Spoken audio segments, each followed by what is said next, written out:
सेठ के अच्छे कर्म। दयाराम सेठ जी किसी जमाने में बहुत अमीर हुआ करता था और वह खूब दान धर्म और पुण्य भी किया करता था।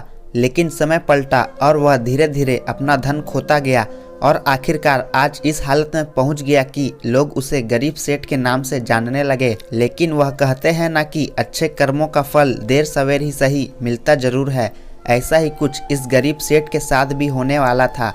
जिस गांव में यह सेठ रहा करता था वहां पर एक बार राजा के लोगों ने ऐलान किया कि जिसने भी अच्छे कर्म किए हैं वह अपने अच्छे काम गिनवा कर राजा से उसके बदले में जो भी राजा से इनाम लेकर जाए। इस ऐलान को सेठ की पत्नी ने सुन लिया। सेठ की पत्नी बहुत खुश हो गई क्योंकि वह जानती थी कि अपने अच्छे दिनों में सेठ ने अनगिनत पुण्य के काम किए हैं। यह बात जब पत्नी ने सेठ को बताई तो सेठ भी खुश हो गया और बोला, अगर ऐसा है तो फिर हमें बहुत बड़ा इनाम मिलना चाहिए क्योंकि हमारे अच्छे कर्मों की सूची बहुत बड़ी है। अगले दिन सेठ सुबह सुबह 4 रोटियां बांधकर राजा की महल की तरफ चल पड़ा। सेठ के घर से राजा का महल काफी दूर था। सफर लंबा था। आधे रास्ते में पहुंचने के बाद सेठ काफी थक गया। सेठ एक पेड़ की छांव में नीचे बैठकर आराम करने लगा और वहीं पर अपने साथ लाई रोटियां खाने की सोचने लगा। सेठ खाने की सोच ही रहा था कि तभी वहां पर उसके सामने एक गाय और उसके 2 बछड़े आए। सेठ के हाथों में रोटियां देखकर गाय और उसके बछड़े उसके सामने ही आकर खड़े हो गए और उसके हाव भाव से सेठ ने समझ लिया कि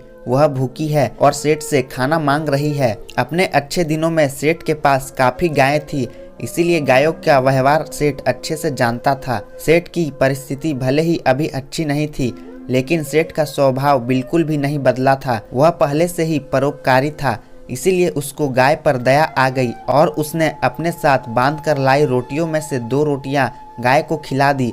कुछ ही क्षण में 2 रोटियां खाने के बाद गाय फिर से सेठ की तरफ देखने लगी तो सेठ के मन में विचार आया कि यह गाय ज्यादा भूखी लगती है। बेचारी को 2 बच्चों को दूध भी पिलाना होता है, इन 2 रोटियों से उसका क्या होगा। सेठ ने उसके पास बची बाकी की 2 रोटियां भी गाय को खिला दी। पास वाले तालाब से सिर्फ पानी पीकर सेठ अपने सफर में आगे बढ़ गया। राजा के दरबार में जब सेठ पहुंचा तो राजा ने पूरे दरबार के सामने सेठ से उसका नाम पूछा और अपने अच्छे कर्मों के बारे में बताने के लिए कहा।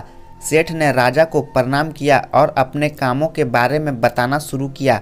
सेठ ने कहा, महाराज मैं कई भूखों को खाना खिलाया है, कई मंदिरों में दान दिया है, कई निराश्रित लोगों को आश्रय दिया है, कई तीर्थ स्थानों की यात्रा की है, सैकड़ों साधु संतों की सेवा की है और ऐसे ही दर्जनों काम बताने के बाद सेठ बोला, महाराज यह मेरे कई अच्छे कर्मों में से कुछ अच्छे कर्म हैं। इसके बदले आप जो भी इनाम देना चाहें दे दीजिए। थोड़ी देर सोचने के बाद राजा बोला, अगर तुम्हारे कुछ और अच्छे कर्म हैं तो बताओ, क्योंकि अब तक तुमने जो मुझे बताया है उन्हें मैं अच्छे कर्म की श्रेणी में नहीं गिनता। सेठ को राजा की बात सुनकर बड़ा आश्चर्य हुआ। सेठ ने राजा को हाथ जोड़कर कहा, अगर आपको मेरे बताए यह कर्म अच्छे कर्म नहीं लगते या पुण्य कर्म नहीं लगते तो मेरे बाकी के कर्मों का उल्लेख करना फिजूल होगा।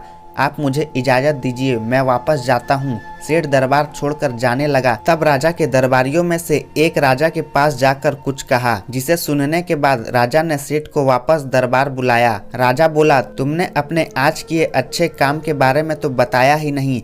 सेठ बोला, महाराज आज मैंने कोई अच्छा काम किया ही नहीं, फिर मैं आपको कैसे बताऊं। राजा ने उसी दरबारी को खड़े होकर सारी घटना बताने के लिए कहा जिसने राजा को उसके बारे में बताया था। दरबारी खड़ा हुआ और बोला, महाराज जैसे कि मैंने आपको बताया मैं उसी गांव में रहता हूं जहां पर यह सेठ आराम करने बैठा था और मैंने वहां देखा कि कैसे इन्होंने अपना सारा खाना पास आई गाय को खिला दिया और खुद बिना खाए सिर्फ पानी पीकर भूखे रहे। सेठ को पता चला कि राजा किस बारे में बात कर रहा था तो सेठ ने राजा से कहा, किसी जानवर को खाना खिलाना कौन सा पुण्य का काम है और इस बात को तो मैंने कब का भुला दिया था। राजा ने सेठ से कहा, मेरे महान गुरु जी के बताए अनुसार मैं भी उन्हीं कामों को पुण्य कर्म मानता हूँ जिन्हें करते समय सच में निस्वार्थ भाव से किया जाए, उसी के लिए किया जाए जिसको उसकी जरूरत हो और सबसे बड़ी बात उस काम को करने के बाद भुला दिया जाए। यही कारण है कि आज तुमने जो काम किया वह तुम्हारे किए गए आज तक के सभी कर्मों में सबसे उत्तम और सर्वश्रेष्ठ था, जिसके लिए तुम सच में इनाम के हकदार हो। राजा ने सेठ को बहुत बड़ा इनाम दिया, जिसे पाकर सेठ की आर्थिक परिस्थिति फिर से पहले जैसी हो गई और सेठ और सेठानी अब अपना पूरा जीवन निस्वार्थ भाव से अच्छे कर्म करने में लगा दिए। दोस्तों, कहते हैं कि दान धर्म और अच्छे कर्म एक हाथ से करो तो दूसरे हाथ को पता नहीं चलना चाहिए, लेकिन आजकल होता कुछ विपरीत ही है। आजकल लोग सिर्फ दिखावे के लिए दूसरों की मदद करते हैं, अस्पतालों में दान करते हैं तो दीवारों पर अपना नाम लिखवाते हैं, गरीब को खाना देते हैं तो उनके साथ सेल्फी खिंचवाते हैं। अब आप ही बताइए, क्या ऐसे कामों को अच्छे काम कह सकते हैं? आशा करता हूं कि कहानी आपको पसंद आई होगी। कहानी पसंद आए तो लाइक और चैनल को सब्सक्राइब जरूर कीजिएगा। इस कहानी पर आपकी क्या राय है, हमें कमेंट करके जरूर बताएं।